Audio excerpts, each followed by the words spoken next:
मेरी जितनी जीजियाँ बैठी हैं, जितने मेरे जीजा बैठे हैं, जितनी मेरी बेटियां बैठी हैं, जितने मेरे बेटा बैठे हैं, जितने मेरे बुजुर्ग माँ बाप बैठे हैं, सावधानी से सुनिएगा। और जो आस्था चैनल पर, फेसबुक, यूट्यूब पर, सोशल मीडिया पर इस पवित्र कथा को सुन रहे हैं, वो भी सावधानी से सुन।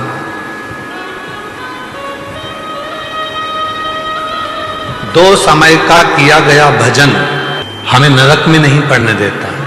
एक,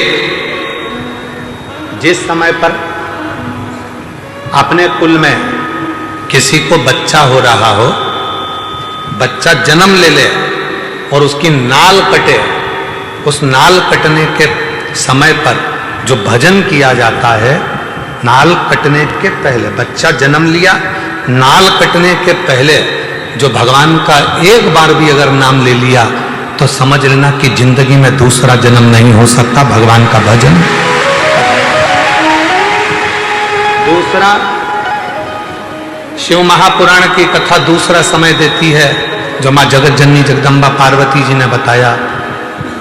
जिस समय पर संसार का मनुष्य अपने घर से जल लेकर, जैसे मां पार्वती जी नदी से जल भरकर, सरोवर से जल भरकर, बावड़ी से जल भरकर पार्थिव शिवलिंग का पूजन करने के लिए जाती थीं, जिस समय पर संसार का मनुष्य अपने घर से जल भरकर शंकर के मंदिर तक जाता है, जितनी देर उसके हाथ में कलश रखा रहता है पानी का, उतनी देर अगर उसके मुख से 2 बार भी शिव का नाम निकल जाता है तो फिर संसार में उसका जन्म नहीं होता।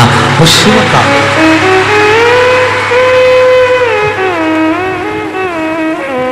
अब आपको और हमको इतना स्मरण नहीं है, डॉक्टर बताएगा नहीं कि बच्चे ने जन्म ले लिया है, नाल कटने वाली है, तो हम वो भजन नहीं कर पाएंगे। पर पानी का कलश तो हमारे हाथ में है, जल का लोटा तो हमारे हाथ में है।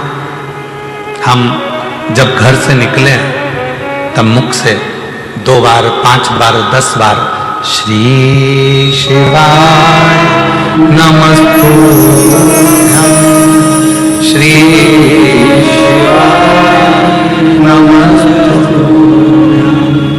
श्री शिवाय नमस्तुभ्यं, श्री शिवाय नमस्तुभ्यं, श्री शिवाय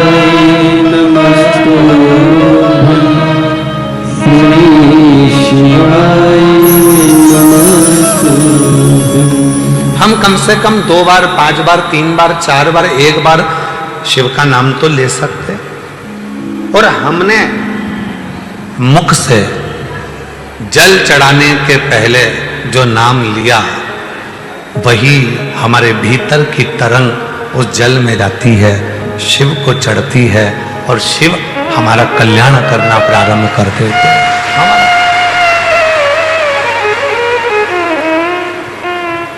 कितना सुंदर कहा है। शिव महापुराण के अंतर्गत वेद व्यास जी कहते हैं, जब जल चढ़ाने के लिए शिव के मंदिर जाओ, घर का पूरा काम कर लो, बच्चों को स्कूल भेज दो, पति का टिफिन बना दो, बुजुर्ग माँ बाप की सेवा कर लो, बुजुर्ग माता पिता को दवाई देना है तो दवाई दो, भोजन देना है तो भोजन दो, पूरा घर का काम निपटा लो, झाड़ू पोछा भी लगा लो, बर्तन भी मांज लो। और जिस समय 24 घंटे में से भी अगर 1 मिनट तुम्हें दिखे कि ये मेरा 1-1.5 मिनट खाली है, उस समय पर 1 लोटा जल भरो और शंकर के पास पहुंच।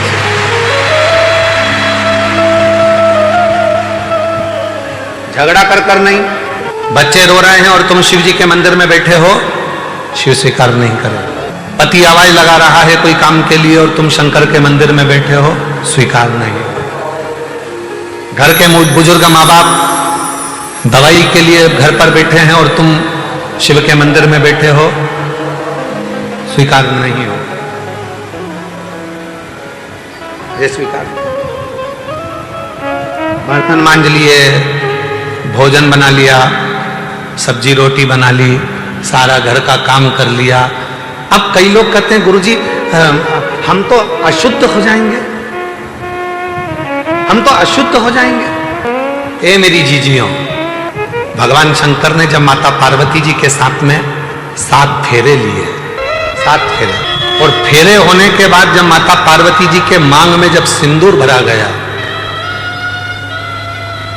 वो सिंदूर जब मांग में भरा जा रहा था, वो सिंदूर नासिका पे आकर गिर रहा था। किसी किसी के यहां आज भी सिंदूर नाक से भरा जाता है तो मांग के मध्य तक भरा जाता है, आज भी।